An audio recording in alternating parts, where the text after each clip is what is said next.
Welcome to the Swift Healthcare video podcast, exploring the intersection of healthcare and leadership, hosted by Dr. Patrick Swift. SwiftHealthcare.com is your resource for healthcare professionals to find coaching and consulting to engage, restore, and transform yourself and your organization. And now, here's your host, Dr. Patrick Swift. Welcome to the Swift Healthcare podcast, exploring the intersection of healthcare and leadership. And for today, I am delighted to introduce Dennis Volpe. Dennis, welcome to the show. Patrick, thanks for having me. Super excited to chat with you today and talk about the amazing work that's being done in the healthcare industry right now. Absolutely. I'm so grateful you're here, Dennis. And folks, let me tell you a little bit about Dennis. Dennis's understanding of personal leadership comes from over 20 years experience as a naval officer, to include command at sea, being a captain of a Navy warship.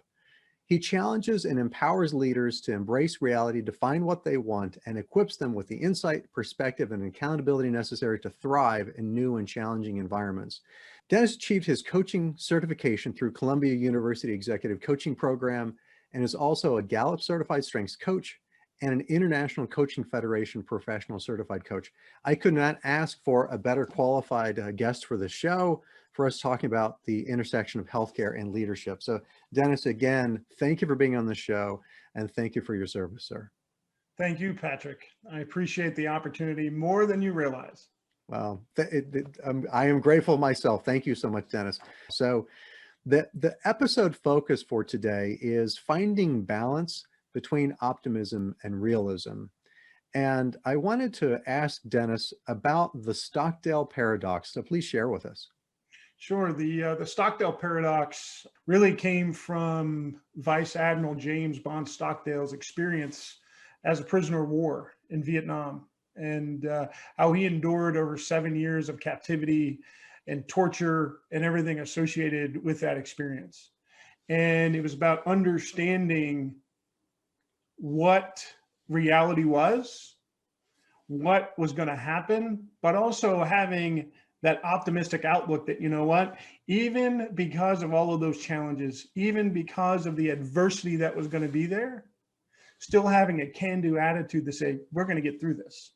So finding that healthy balance between having that can-do attitude, but also understanding the obstacles and the barriers and the challenges that exist is important. It's important for leaders at every level. When you think about our current environment in terms of the COVID reality, and knowing that, yes, there's absolutely vaccines that are out there, but we don't know, based on all of the new strands that are out there and how that's affecting different populations differently, when is it gonna be over? We don't know. But we have to absolutely make a choice about what we're going to do and how we're going to do it so we can overcome it. I think the key part is to think about Admiral Stockdale's stoic philosophy. And when you read Jim Collins's book, Good to Great, he talks about the conversation that he had with Admiral Stockdale. And when Admiral Stockdale was shot down, when he was literally parachuting to the ground, he made that decision. I am literally leaving the world of technology and I'm entering the world of Epictetus. I am entering a stoic world. And it was that mindset to say, you know what? I have to know what I value. I have to know what's important. I have to know what I expect of myself and others, and then focus on the things that I can control. My actions, my behavior, my perspective, but most of all, my attitude and my effort. When you think about, very often I like to talk about the difference between positivity and optimism. And that's what I took out of that part. We're going to get out of here by Christmas. We're going to get out of here by Easter.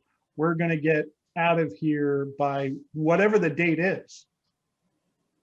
And when that date didn't happen, it impacted those prisoners of war on a level that they couldn't recover from. And so understanding your attitude, but also understanding your mindset and how they interact is the important piece. Knowing that you're going to be able to endure whatever you're going to endure, but also knowing that you don't have control over what happens. And you have to take things as they come and focus on your attitude and your effort to get through that challenge. And that, Dennis, please go on. Please go on. No, go ahead. Well, I just, when you say that, I wanted to jump in that it very deeply touches my heart that there are healthcare workers, professionals, leaders, providers, staff who are traumatized by the experience they're having, as well as feel like a prisoner of war, that they're caught up in this and they can't get away from it. And so when you touch on what you just said, it's just it profoundly touches my heart. And I pray that folks are able to connect to that of how do you navigate this? And this applies directly to what we're experiencing in healthcare. So I really love that point. Thank you, Dennis. And I want to ask you, so you've tied this to healthcare and healthcare delivery in what workers are experiencing right now. What are your tips that you could share about how do you balance optimism, which is necessary, but also realism, which is necessary too? Do you have tips that you could share on how to balance that? Well, I think it's a function of your resilience. And when you balance optimism and you balance realism, that actually helps us to be more resilient leaders. And it's not about how big your battery is, because I've seen healthcare workers in action and I've seen them keep going and going and going and going, right? Because they're dedicated. They have a sense of mission. They have a sense of purpose. They care and they want to make people and the world better. Amen to that. Sometimes they forget about themselves. And when you think about resilience and you think about, well, what do I need to do so that way I can really help other people? And I like to call it the 4 R's. How do I relax? How do I recharge? How do I reconnect? And then how do I re-engage? And how do I do that mentally? How do I do that physically? How do I do that socially? And then spiritually in terms of our sense of purpose? And doing that on a regular basis allows us to not only be our best self, but allows us to truly impact the lives of other people. And when you look at it from a healthcare perspective, if you're the best version of yourself, you're going to absolutely make a positive difference on the lives of other people. And that's why healthcare workers do what they do anyway. I'm so grateful that you brought this to spirituality as well. I love the 4 R's, but it makes my heart smile when you touch on spirituality and how that is a component in this as well, that we need to incorporate in our perspective, how we recharge our batteries and how we move forward. So thank you for that. I wanted to ask you also, you have a great deal of personal leadership experience, Dennis, and military experience, which I deeply respect and appreciate.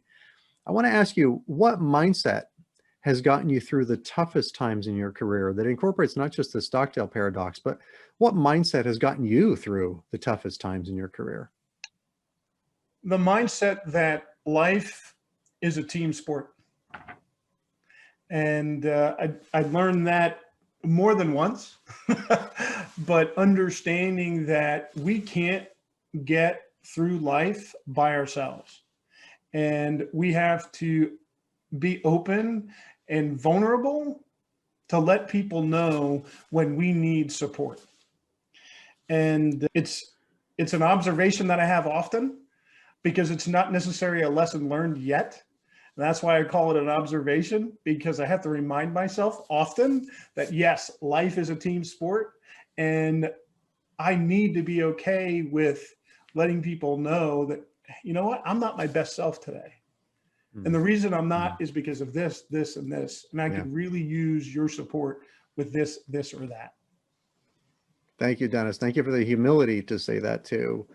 In light of all this, if you were standing at the top of the world And you had the attention of all the healthcare workers and providers and leaders and physicians and caregivers for a brief moment, but you had all their attention for a brief moment across the planet.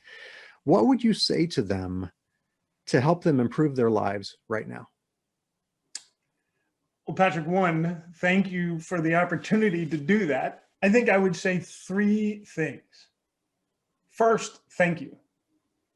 Thank you for what you do. Thank you for putting others before yourself. The second thing I would say is give yourself the same grace that you give others. And the final thing I would say is trust your gut, because you are making a difference, and that difference absolutely matters. Well, thank you. Thank you, Dennis. And thank you for being on the show, and thank you for your service. And I want to ask you, how can people learn more about you? How can people get in touch with you? The best place to get in touch with me is my website, transitiononpurpose.com. And I believe that's the title of your book as well, right? It is. It's a book about transition, and how do you transition on purpose, and do that based on who you are, where you want to go, and why you want to get there. I love it. I love it. Thank you, Dennis. I hope folks check that out. I hope folks check out Dennis's website.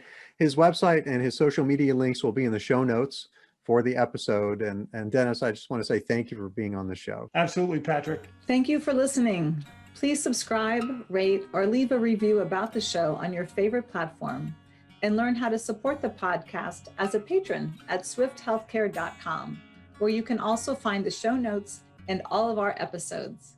Thanks for joining us.